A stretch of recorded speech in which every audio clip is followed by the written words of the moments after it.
when you consider the all-in-one solution, we've done some of the lead generation, some of the marketing. The Chime fills the role of the CRM. Yeah, yeah. What do you have in terms of transaction management? I see Dotloop there. Yeah. Brokerman. What other? That dot loop command is actually the tool that all Keller Williams agents need to use as a CRM that they get. So that's their system of record where they also have to record their opportunities. Let's jump into the Chime dot loop sync, which is again a very straightforward sync. It's a sync with the address book. I need to point out, and it's worth pointing out that there is a dot loop integration built into Chime. It sits there, and what this integration does, so the one built by Chime, it makes sure that once you're working on preparing a transaction in Chime, it can export it. So it can move that data from that transaction into dot loop.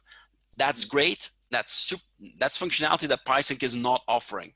But what PieSync is doing that this integration does not is it's that constant background sync, because sure enough, data is prone to change constantly. The data doesn't just live in that one transaction, that one or loop, as dotloop likes to call it. People move. People move. People's contact data change. Their email address changes. It changes all of the time. Not constantly, but if you have a large enough database, it becomes really messy over time.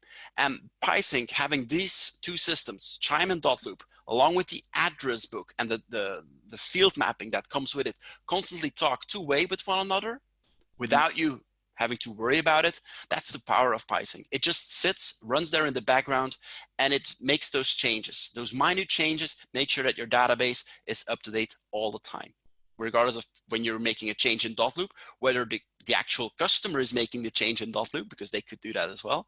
Those changes will sync back into Chime as well as the other way around.